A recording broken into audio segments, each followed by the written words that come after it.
Welcome to Actual Scale Modelling. This is part 19 of Italeri Operation Silver Bayonet. Scale is 1/72. Now this part of the build is the actual final reveal. But before we get into that, my thoughts on the kit as always. Now first off, if you decided to do this kit, leave plenty of time in your build program to do it, because it is a massive build. There's a lot going on in the kit, and it will take many sessions to complete it. Now the kit itself, there's some good points and there's some bad points in my opinion. Other people may not necessarily agree with that opinion, but this is just my personal thoughts. First of all, the vehicles I thought were excellent. The helicopter, particularly the Huey, I loved building that. That was a real joy to put together, as well as the personnel carrier. For such a small kit, there was a nice bit of detail in there. On the tank, that was more basic for the tank. Now, on the personnel carrier and the tank, the thing I did not like were the tracks. I thought the tracks were very bad, actually. They could have been a lot better. Now, I would assume that these are taken from individual kits and put together for this diorama set, which is fine. Many manufacturers do that, but the tracks, you may want to replace them if you're a serious builder, because they do let the kit down somewhat. The figures I had problems with as well. Now, initially when I looked at the figures, I thought they were nice and clean moulded, and they shouldn't be a problem. Now, the good side is they are hard plastic, so they're easy to be dealt with. They're not the soft plastic that sometimes these figures are, which are a nightmare to deal with. These ones are the conventional hard plastic, so they're easy to prime and paint.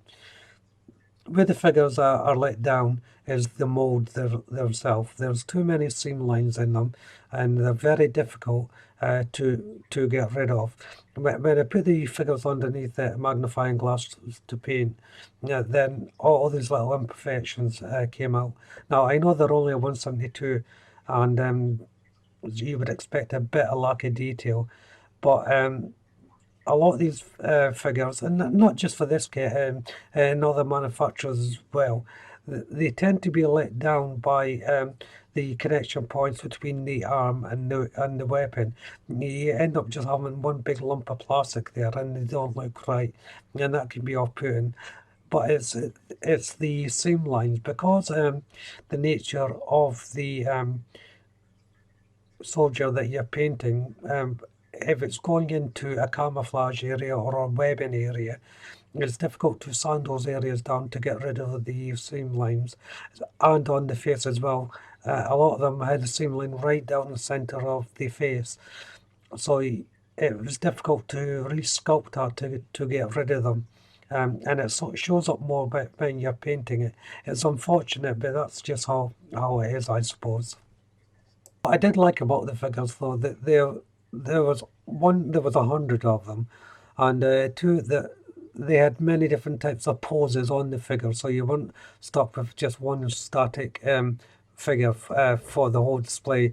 There was ones that were crouching, pointing weapons, had bazooka type weapons, and going up steps and things like that. So there's loads of different poses that you can use the figures in, so that's a big plus in my book for those figures. Onto the structures now. Now the structures, there are two different types. There's the houses and there's the utility structure, so like the tower, the first aid station. Now the first aid station and the tower, these are plastic, and they're molded very well, and they were easy enough to put together. The tower, though, the instructions were slightly wrong on that when I was putting in the struts. The numbering was the wrong way around. So initially when I was building that, I had to quickly unassemble it and reassemble it in the proper order. Partly my fault because I didn't dry fit that particular part. I should have dry fitted. I thought it'd be okay. I didn't. So, but luckily I noticed the mistake straight away, and I was able to deassemble it and then put it right. The downside of it is they come with a series of little sandbags. There's not enough of them. There's only a few. Now, the manufacturers do this so you go and buy the accessory sets for the kit. Which is something I disagree with, especially on a large kit like this. You expect most things to be there. In the end, I didn't use the sandbags at all. Um, I did actually start making some of my own sandbags to fit in, but I decided not to place them in. It was a bit annoying that you would have to go out and buy these extra parts for the kit. Onto the two wooden houses. Now these were very, very good. It's the first time I've used the laser cut bores on this particular house, and the fit was excellent. Sometimes the fit was too good, a little bit too tight, but that's easy enough to deal with if you've got a bit of know-how. But overall, the fit was brilliant, and the detail on them was fantastic. The instructions on the houses though did let them down slightly. The pictures weren't 100% clear where each segment should go. With a little bit of dry fitting, and it was easy enough to figure out. But at first glance, you can easily go wrong if you're not studying the instructions. Sometimes as model builders, we can just jump in and think we know what we're doing, and then you end up making mistakes. We all do it. It's just one of these things, but it would have helped if the instructions were a little bit more clearer. But that doesn't take away the quality of the houses. I was very, very impressed with the quality of the houses. One of the main letdowns of the kit, I think it didn't come with an actual base. Now, to be fair, the base would be massive, and I suppose, in retrospect, if you think about it, it gives you the leeway then to use your own imagination and put them in a setting how you'd want. Now, on the reverse side of the box, there is different suggestions how to display the model when it's built. And I would imagine they done this because they didn't put a base in for it. If you're an experienced builder, this is not a problem. But if you haven't really got experience building dioramas, this could have been a problem. So I think that actually lets the kit down slightly.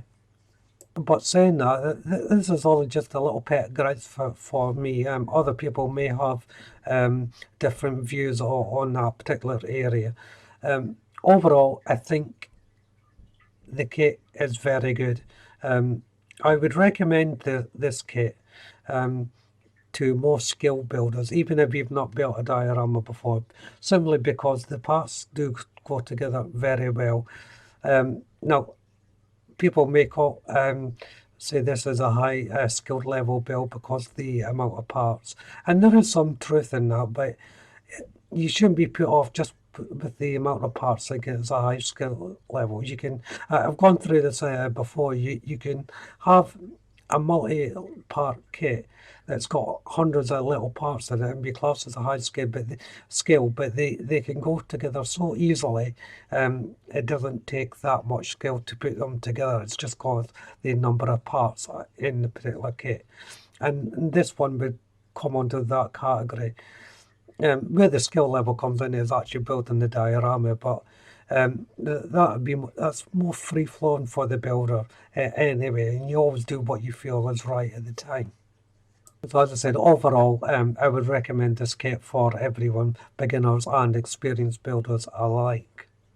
And you may be surprised with that for the beginners, but even if a beginner made a few errors along the way building this kit, there's plenty enough scope to either hide those errors or to rectify them.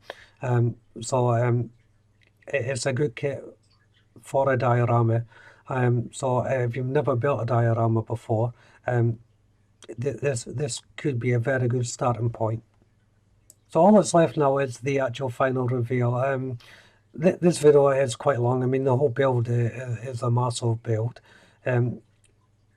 as you know, if you've been following the build, I've done it in sections, and the final reveal video will reflect that. So you'll see the individual part diorama, and I'll put it all together as one shot as well, so that you can see it all in situ. So once you've watched the video, why don't you jump over the channel and have a look at my other builds. I'm not sure what I'm going to be building next. I haven't made a plan for that yet, but I'm sure that it will be something interesting, hopefully. And while you're on the channel, why don't you subscribe to the channel? And if you do, hit that notification bell. That way you'll be kept up to date, not only with this build, but all my future builds as well. Hit the like button, don't be afraid to leave a comment, and of course you can share the video. I hope you enjoyed the final reveal as much as I enjoyed building the kit. All that's left to say is thank you all so much for watching, and I'll see you on my next build. Bye for now.